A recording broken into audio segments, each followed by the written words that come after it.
Good day. I'm Colonel Jerry Morlock, the Director of the Combat Studies Institute. You're about to use a video series which our instructors have prepared for the sole purpose of improving your presentation of M610, The Evolution of Modern Warfare.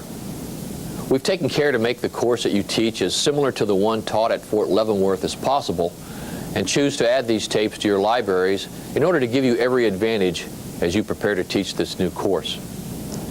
These tapes are similar to the weekly train-up sessions which we utilize to prepare our instructors here at Fort Leavenworth. My intent for the tape sessions was to provide you insights and tips on ways to approach the lessons of M610 that were not available in the instructor notes. I've drawn various instructors, military and civilian, into the sessions based upon their specific expertise and historical background. They were asked to just talk to the lesson structure and content, giving you some additional information on the historical context and differing views on how to approach the lessons. These tapes will provide you a wealth of knowledge and direction that will significantly improve your readiness to teach our new history course. One word of caution regarding how to use these training tapes. They are not designed to be substituted for your instruction during the individual lessons of the course. As instructor preparation tapes, train the trainer material, if you will, they are inappropriate for direct instruction to students and are not intended for that purpose. Our intent with these tapes is to improve your ability to lead the student seminars by sharing tips and advice from some highly qualified experts. The Combat Studies Institute stands ready to provide whatever additional expertise or assistance that you may require, and we've included the Institute's phone, mail, and email contact information on the tape if you should need it. Good luck with the Evolution of Modern Warfare course. Have a good time.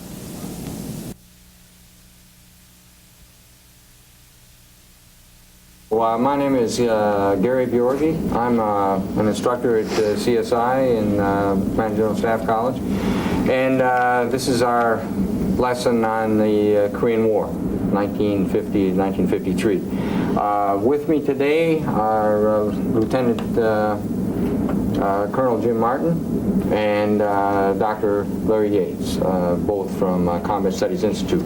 We're going to be talking about the Korean War and raising some issues that hopefully will help you in your preparation for teaching the course, teaching the lesson.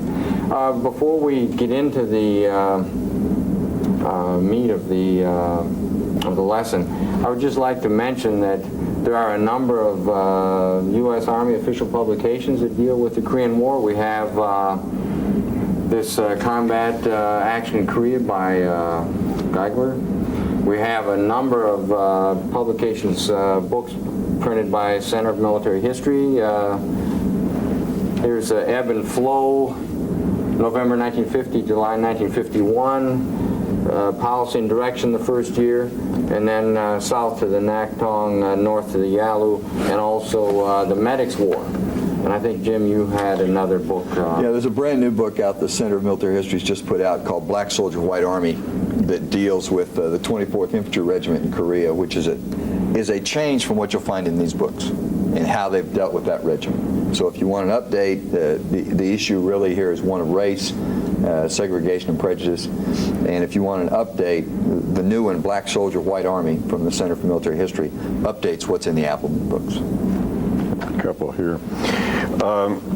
This book is from the Foreign Relations of the United States series. There are a series of volumes. There is one volume for Korea 1950, and and then another volume for 51, and I believe a third volume for 52 through 54. So it'd be 3 volumes that cover the war years, and what they contain are declassified documents, mainly at the policy-making level, but they do get into military affairs. So, for example, in the 1950 Korea volume, you'll find the Pentagon's orders to General MacArthur in Korea, etc. So if you have access to a university, government documents department, or I don't know, public library, whatever, you might see if these are available. One other book just came out, John Lewis Gaddis, We Now Know, Oxford University Press, but it's available commercially. Most bookstores or it could be ordered. But it deals with documentation we've gotten out of Moscow and Beijing since the end of the Cold War, and I guess some of it was coming out even before the end of the Cold War. But there's Chapter 3 deals with Asia, and it brings us up to date on what we know now from the other side's point of view as to how the war started, and then various critical points in the war, such as the Chinese intervention. What were their considerations? What was Stalin saying to Mao? What was Mao saying to Kim Il-sung? What was Kim saying to both of them? Gaddis gives you an overview of that in this book. Thank you. There are quite a number of books that have been written on the Korean War. The war itself, some people have called it the Forgotten War. Perhaps some of you have had the opportunity to visit the Korean War Monument in Washington, D.C., which is just south of the reflecting pool there in front of the Lincoln Memorial, opposite the Vietnam Memorial. Certainly the number of casualties in the Korean War make it a war that should not be forgotten. Approximately 54,000 Americans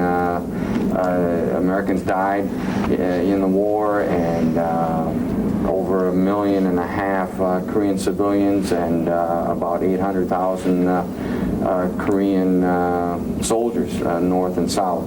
It was fought by as many as 8 U.S. divisions at one time in Korea, and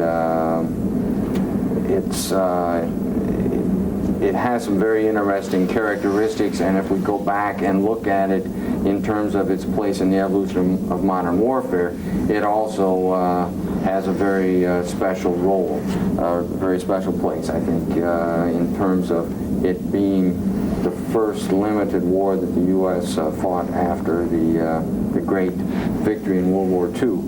And so now, as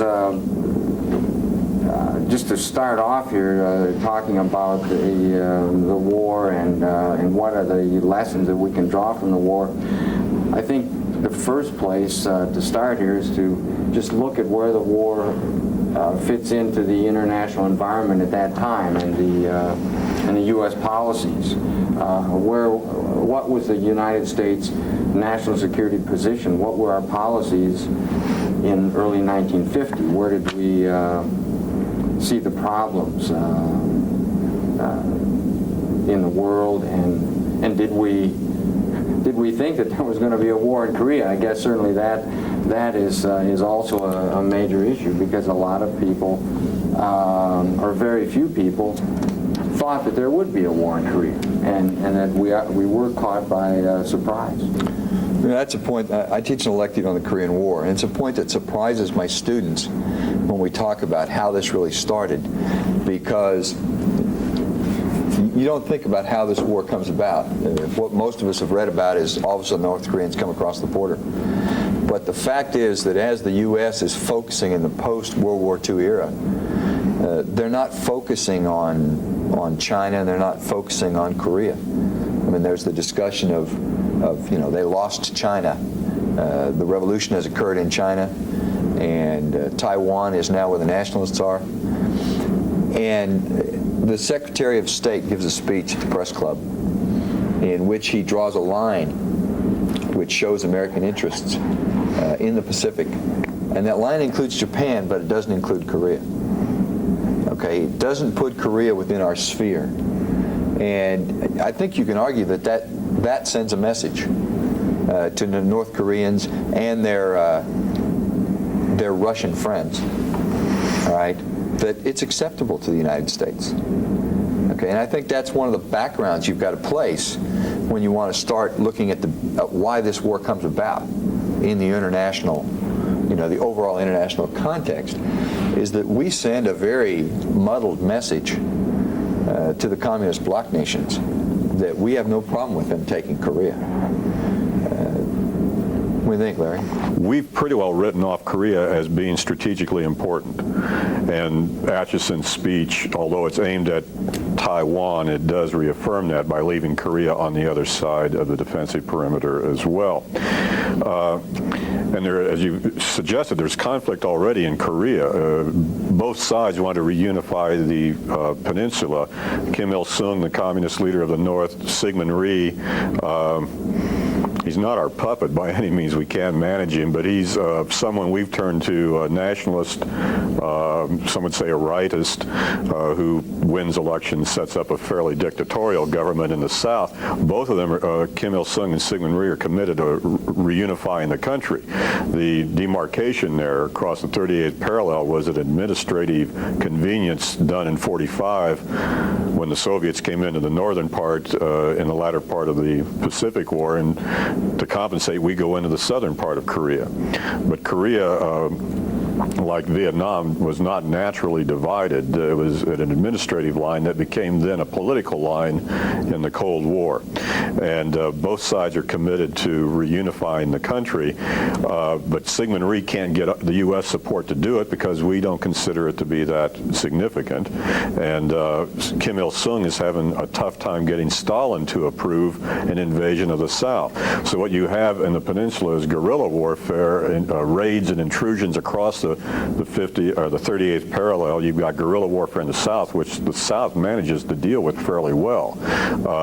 And so it becomes apparent to Kim Il-sung that if he's going to reunify the country, it better be through an invasion.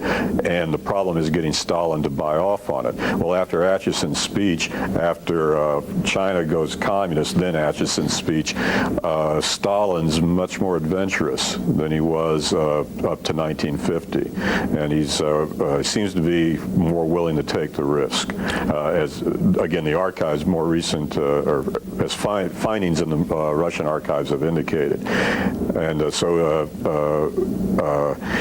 what Gaddis argues is then that Stalin, Kim Il-sung, and Mao do the one thing that would ensure a U.S. response, and that is open aggression across the 38th parallel. Had they continued with guerrilla warfare, we probably wouldn't have done anything. Had it been raids, whatever, we wouldn't have done anything. But when you committed the open aggression, it was the one thing that was sure to get a response because of the Munich analogy. Going back to how did World War II start? We didn't stop Hitler soon enough. And the appeasement of Munich is the lesson for that. So the Munich analogy, Truman uses it after the North Koreans attack. He refers to what happened at Munich, and we need to respond this time, or they will attack us elsewhere, primarily Europe or the Near East, in areas that are vital to our interest. So you've got the Munich analogy. Also, it's a test for the United Nations.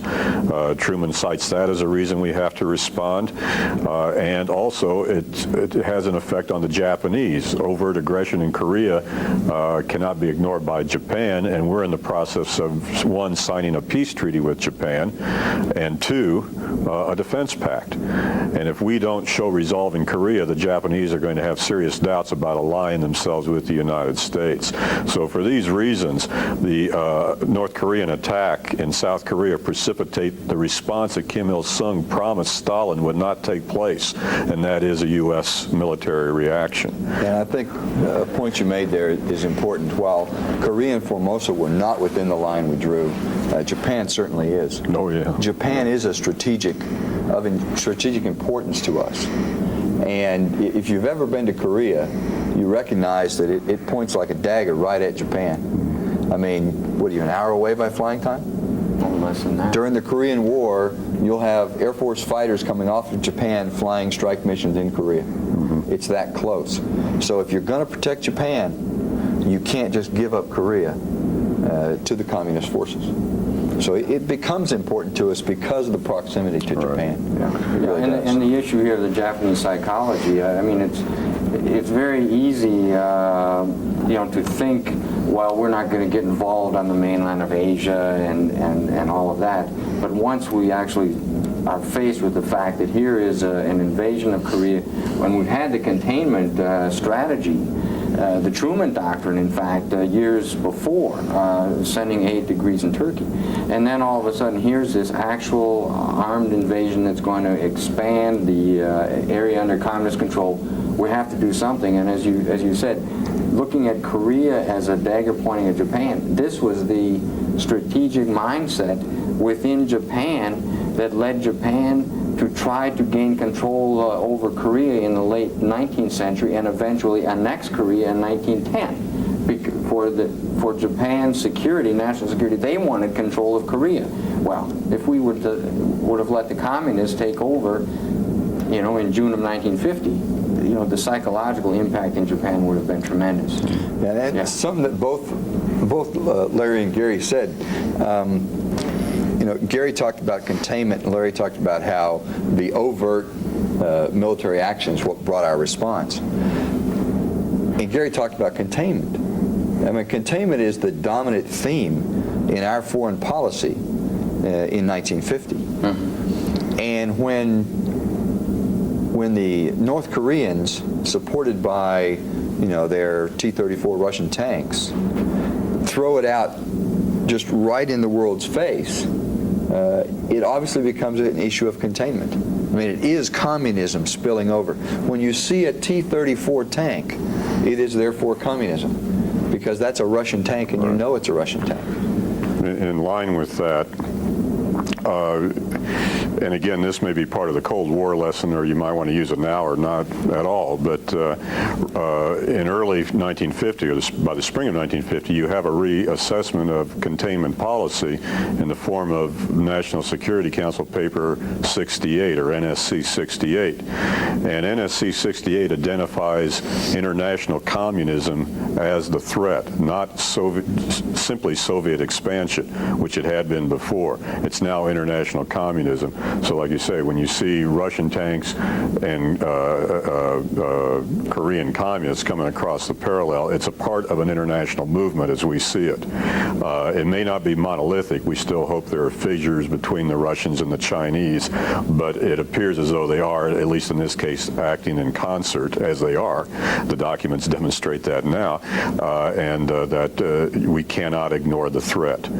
But again, the U.S. response is based upon several points. I think we've touched upon them all, but to summarize, the Munich analogy, if we don't respond, they will hit us elsewhere. They will only encourage them to do more in the Near East or in Europe, where our real interests are in Europe. Also, it will hurt Japan, the psychological effect on Japan. We cannot allow that to happen.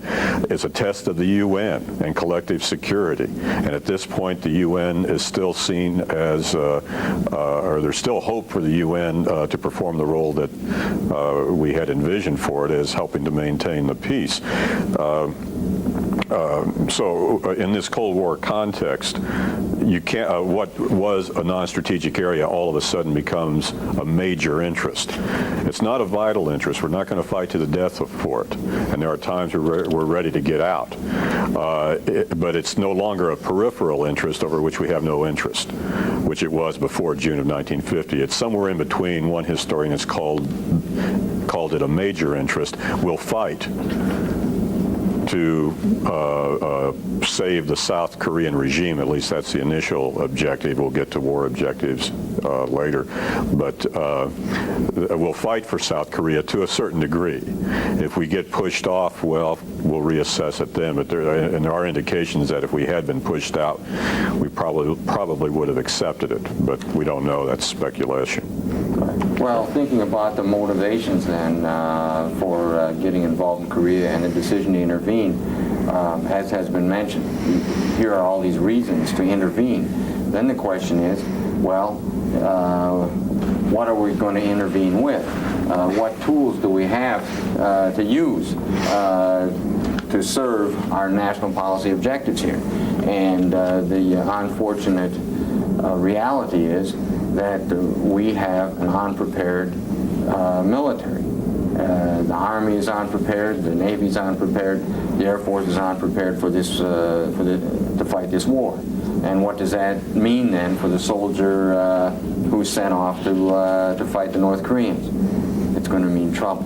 And we have Task Force Smith then, which has been used ever since the Korean War as an example of unpreparedness, the hollow army,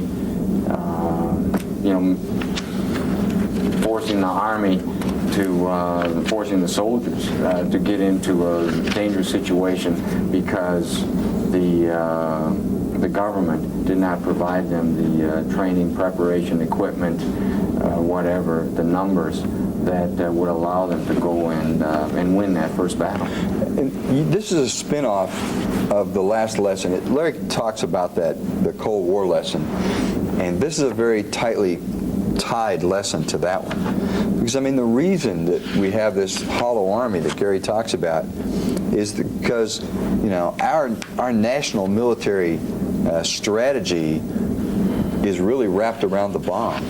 It's wrapped around that huge advantage that we have in nuclear weapons.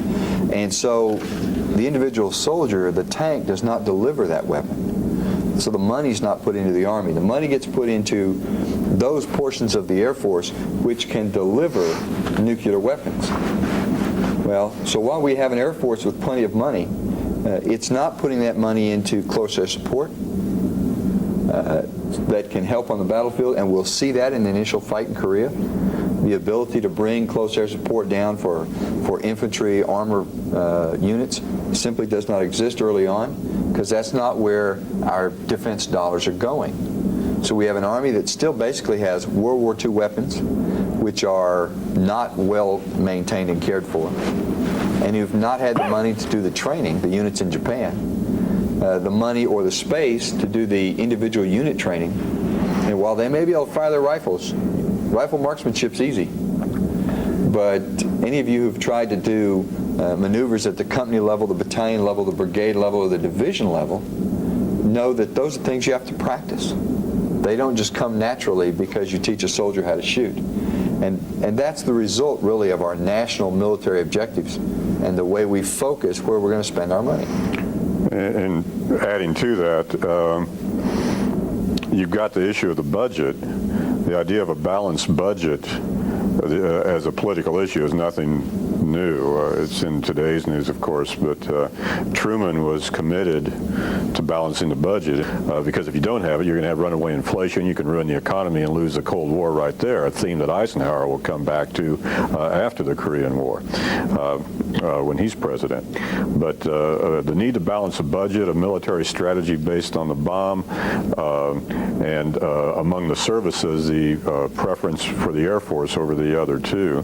The Air Force, which we haven't discussed, becomes a separate service in, 1947? And I assume that's part of the Cold War lesson, the National Security Act of 47 and all of that.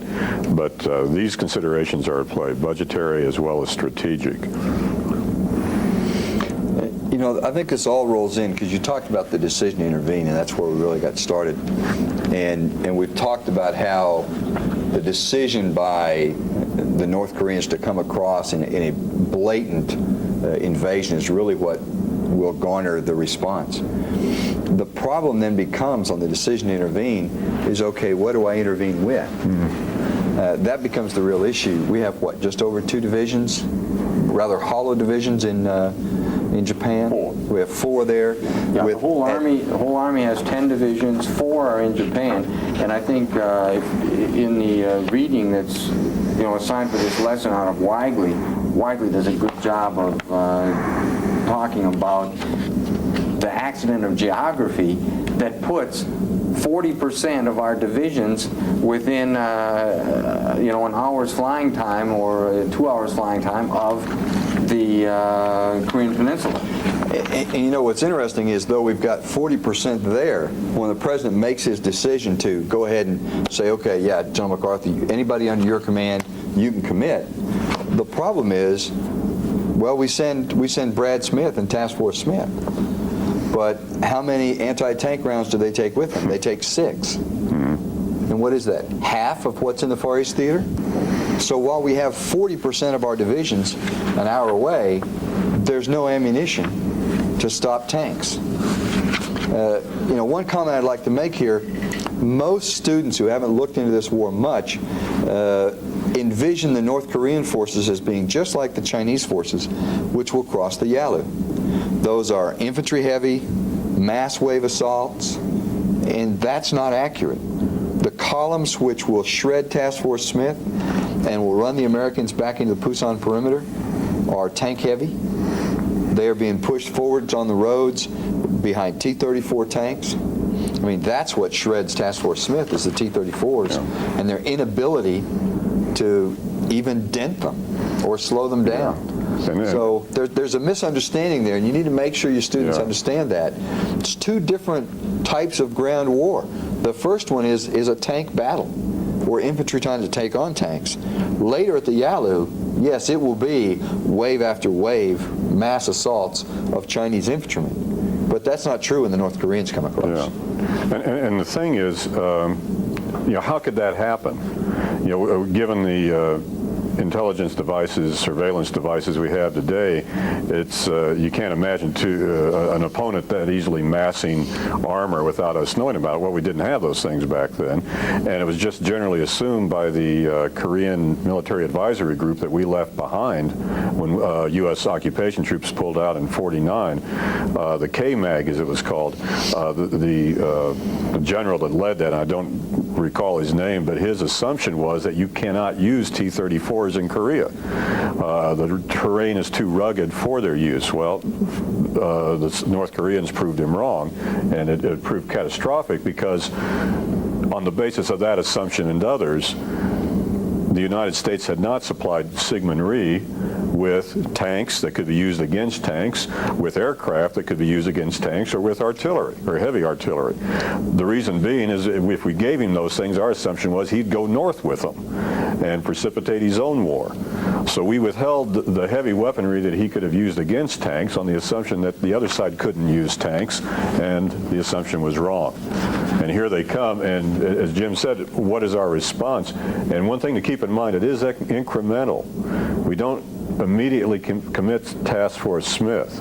Truman meets Sunday at Blair House with his advisors, and the initial response is air cover for the South Koreans and our advisors. Then it's air and naval support south of the 38th parallel. Then it's air and naval support north of the 38th parallel. U.S. aircraft and naval vessels in the vicinity taking part. And finally, by the end of that week, with the realization that the air and naval power are unable to stop the North Koreans by themselves, the decisions made to send in land troops, Task Force Smith being the first contingent to arrive, and its legend lives on. My students are absolutely amazed when we do the piece on Task Force Smith. And I have a copy of a letter that Brad Smith wrote some years ago to a CJSC student, and talks about how, they did the best they could with what they had. And my students keep going, how could any American commander send a thrown-together battalion task force with 6 anti-tank weapons, a few howitzers, hadn't trained together at all, and throw them up against armored columns? It's unconscionable. But I think the fact of the matter is that the guy who saw Brad Smith off at the airport basically told him, Brad, just go show the flag. When they see the Americans are there, they'll stop. Okay? And, we consistently underestimate, I think, our enemies in the Far East. We'll see it again in the Vietnam lesson. And we believe that if we showed the American flag, Brad Smith stood up there with his helmet on, looked like a GI, they'd go, oh, the Americans are here, let's turn around and go back. And the North Koreans had no intention of slowing down for Americans. And I think that's to me, that's the only answer that makes any sense as to why you send Task Force Smith. Because you don't think they're really going to have to fight it out. You're not sacrificing American bodies. You're doing a show of force, and that's all it's going to take for these guys to go back north again. It's one thing to take on the South Koreans. It's a totally different thing to take on American soldiers. And just so we're clear, we don't see him in conflict. Again, Kim Il-sung is not expecting the Americans to intervene. But once they do, he's already started his juggernaut. He's not going to call it to a stop. He's going to, if need be, he'll look to the Chinese and Russians for more support. But that comes down the road. But he does not expect the intervention. But when he sees the flag, he doesn't turn it around. It keeps going. The momentum is there. But again, both sides have misinterpreted the other's intentions. They've misgauged the other, and they're both going to pay for it. Well, this issue of what is or is not unconscionable, as we look at what happens to the 24th Infantry Division, basically, I think General Walker was prepared to sacrifice that division to gain time, because he knew that he had to somehow gain enough time to set up the Busan perimeter, and the division is pretty well smashed as it does withdraw from that early July up there by Osan down through Taejon and then Taegu and so on. Finally, we're in the Busan perimeter, and that area has been reinforced then. And eventually there are 100,000 troops that are in the Busan perimeter. And then MacArthur is thinking, well, I guess we're not going to fight this out in the Busan perimeter. I'm going to take a strategic action here, and we're going to have an amphibious landing and bring back some flexibility and fluidity to the battlefield. And we have the Incheon landing, which we didn't talk about the command relationships that are set up here when the war begins. And of course, MacArthur had been in Japan as Supreme Commander of Allied powers, as the Supreme Agent of the occupation of Japan. And then also he was a commander of U.S. forces Far East. And then once the war starts and Truman decides, well, all right, he's going to be my commander in the field, and that's added to his other responsibilities. So MacArthur is supreme commander then of the forces that are fighting in Korea, with General Walker as the 8th Army commander. But for purposes of this chromite operation, which is the landing in Incheon, MacArthur fights with the Joint Chiefs to agree to establish a 10th Corps, which will be made up of a Marine Division and an Army Division, and then land in what is really an incredible operation. We come back, just maybe to take this chronologically, let's fill in just a little bit on MacArthur and the command, and then Busan, and then Incheon. On the Busan perimeter, I might suggest to you, we've got a Leavenworth paper, which I think is listed in your syllabus, by Glenn Robertson's Counterattack on the Nakdong, which shows just how tenuous that line is. When you look at a map, it looks like a fairly solid line down on the southeastern tip of Korea. It's not. It's a porous line, and Walker is constantly having to shift units around to fill that line in and to hold it. And Glenn's paper, his Leavenworth paper, deals with that. These are available to you free of charge, and in a class you might ask one student to read it and do a report or whatever. You might not, but just as a suggestion, that paper is available free of charge. It deals with the Busan perimeter and the actual fighting there, and this may be something you want to exploit. On the command front, I think you mentioned, but keep in mind, MacArthur is a UN commander as well. I mean, this is a UN coalition. We passed the resolutions that make it a UN endeavor. MacArthur is the UN commander, but who's he answering to? Not necessarily the Secretary General of the UN. He's answering to Harry Truman, up to a point.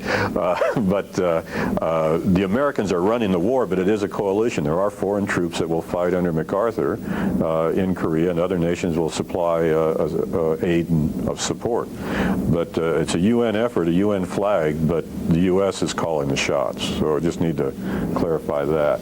You get to Busan, where we finally stabilize the line, reinforce, and then MacArthur has his idea for the end run at Incheon. And something you can bring up with your students, which will hit a good note.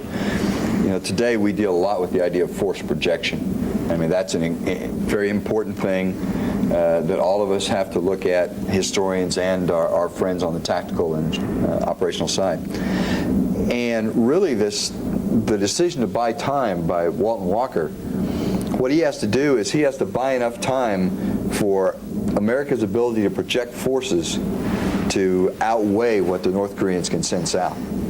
I mean, that's the race. The race is, can I get enough into Korea before I'm thrown off the peninsula to keep us there? Because if I can, we'll win. And that's the key.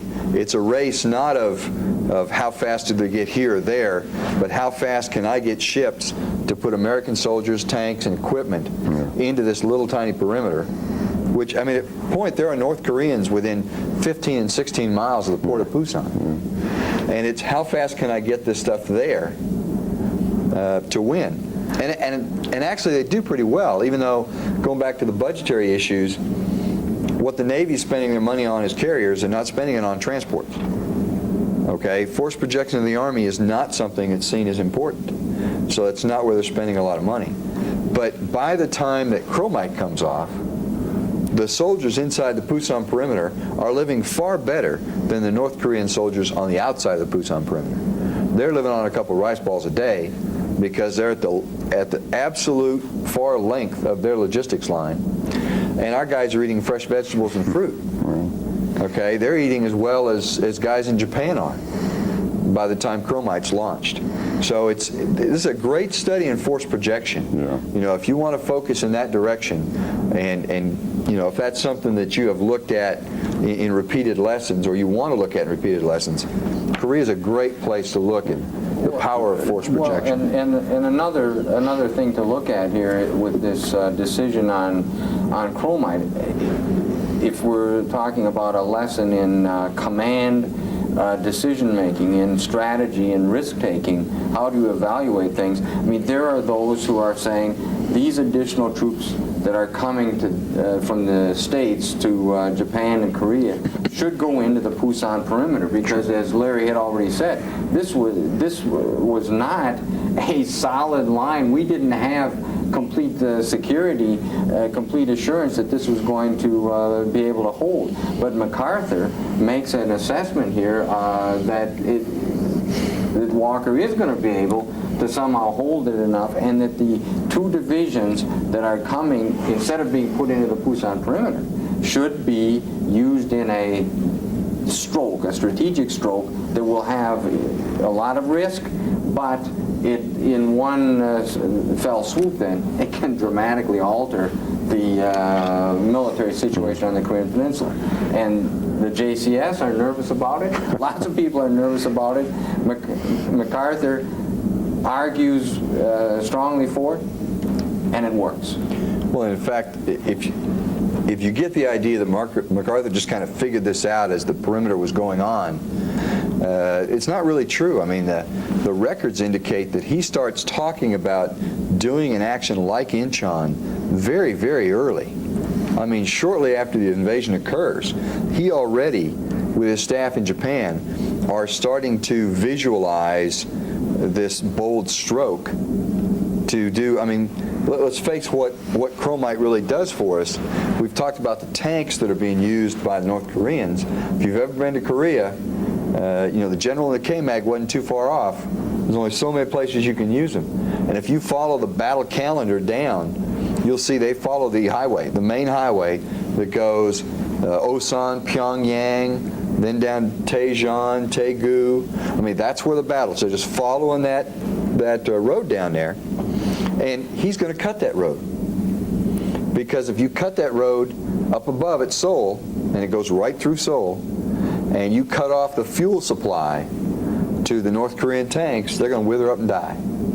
And he starts thinking about that very, very early on. I've read one author who says that when he lands in Osan, or he lands in, it's north of Osan, Suwon, when he first lands, and he'll take a jeep up to look across the Yalu, or look across the Han River, that even then he turns to an aide and starts talking about a bold stroke coming from the ocean in the area of Seoul. So this is something that pops into Doug MacArthur's mind real early on.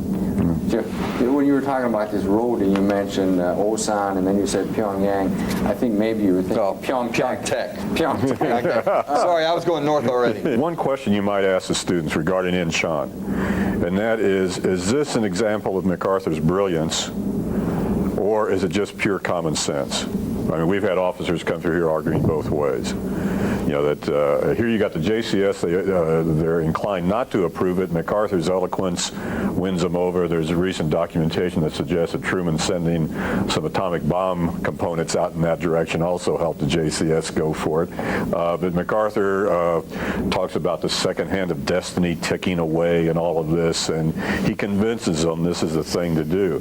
But is it that bold a maneuver? Is it that unexceptional? Mao Zedong knew it was coming. He told Kim Il-sung, they'll hit you at Incheon. Kim Il-sung ignored the advice and paid the price. But is it brilliance or just military common sense? You know, do the envelopment and cut them off. Yeah. Well, the aftermath of Incheon, of course, is that the North Korean army that's down in the southeast corner of the Korean Peninsula then has its logistics lines cut. And then we know that there's a breakout from the Busan perimeter link up, and by the end of September, the UN coalition is faced with the issue of what to do now about Korea, because the Korean army has basically been destroyed, North Korean army has been destroyed, and there's the question of should we cross the 30th parallel? The issue of war aims changing at this point when it looks as if, hey, we can accomplish a lot more, we can achieve a lot more than just returning to the pre-war situation. And so we have a debate in the UN, in the US, and so on, and other places in Korea, what to do. And the decision is made then to go for it. And I think that debate is meaningless because Syngman Rhee's going north. You know, I don't care what anybody else says. Syngman Rhee's going north. So he's either going by himself or he's going with us. And at this point, MacArthur argues and Truman agrees that if he's going, we better go with him. Because one way or the other, he's going north. And there are, there are compelling reasons to do it. One point to make, and again, we see this not only as giving you suggestions, but also information you might not have in the readings. As the Foreign Relations series documents in there make clear, American policymakers within an interagency, actually, State Department, Defense Department, CIA, the second echelon, right below the secretaries, they're talking in July of 1950 about when we get to the 38th, what are we going to do? It's not a question of if we get to the 38th, it's always when we get to the 38th. They're assuming that Busan perimeter will hold and ultimately will push them back. Then the question becomes, do we cross the 38th? As Jim said, Syngman Rhee's already decided that. He's going north. He's got the wherewithal to do it now. The question is, will the UN go with him? Will the U.S. go with him? And one thing you might do is ask your students, you know, if you're the commander-in-chief, if you were MacArthur, what recommendation would you make? If you're Truman, what decision will you make, and on what basis? Would you go north or not? As Jim said, there's really not a heck of a lot of debate. All the reasons say go north. The only one that causes some caution is if we go north, the Chinese and the Soviets might intervene. And that causes some real consternation, but not enough to override these other concerns. Yeah, and a comment on that issue of Chinese intervention. I mean, you know, as we look back, we know that's what actually occurs. Yeah. And, you know, the issue is, well, how could we have known? Well, the fact is that we could have known, because Mao Zedong does in fact tell that we don't have direct relations, diplomatic relations, but he in fact tells, who's it, Indian? The Indians. The Indian ambassador, that if the Koreans come north, that's one thing. I have no problem with that. But if the Americans come north, okay, basically he says that he'll have to take some action. And again, I take that back to our continuing, we continue to underestimate Asian enemies. Okay, and we didn't believe he'd do it, or he couldn't do it without us knowing it was coming. All right. The fact of the matter was, he was already moving troops towards the border. By the time we hit the 38th, he's already got. He's there in July. So I mean, he's ready to go much earlier than we would start looking for him. But I agree, there is no other option. You go north. at this point, and you know, if you believe Mao Zedong, then you try to bluff him out of coming, you know, with nuclear weapons or whatever you try to bluff him with. But we did have a semblance of a warning that the Chinese would come across. Mao was rather open about that. Well, that's right, and also, you know, in terms of looking for what's going to happen if we cross the 30th parallel, I think this concern about Chinese intervention or Soviet intervention is there, and in a sense, the JCS does give MacArthur some guidance as to what to do if there is a Chinese intervention or a Soviet intervention. We're supposed to stop, you know, moving north, which in a sense is a rule of engagement then that we're now fighting this war under. And also Truman, as he's making his decision and looking towards the end of the war, he flies to Wake Island and meets with MacArthur and asks MacArthur about this possibility. Well, what's going to happen if the Chinese come? MacArthur says, well, don't worry about it. They're not going to come, I think, for some of the reasons that you know, Colonel Martin's mentioned. Well, you know, it doesn't make sense. They've just had a long, bloody civil war. They need the time for economic reconstruction. It would, you know, we've got overwhelming firepower. They don't have the army that we have. So why would they want to get in there and lose? Which is what MacArthur says to Truman, that will happen if the Chinese come in. We'll beat them. So don't worry about it. And the closest thing, and if they come, hey, we win. And the closest thing you've got to an Asian expert in the military is Douglas MacArthur. Yeah. He spent his whole life there. He spent the last 17 years there. You know, and one point I'd like to make, because I know we're going to have to wrap this up here real shortly, but you know, we see 50 to 53 for the dates on this thing. Yeah. Everything we've talked about here is within a year. Yeah.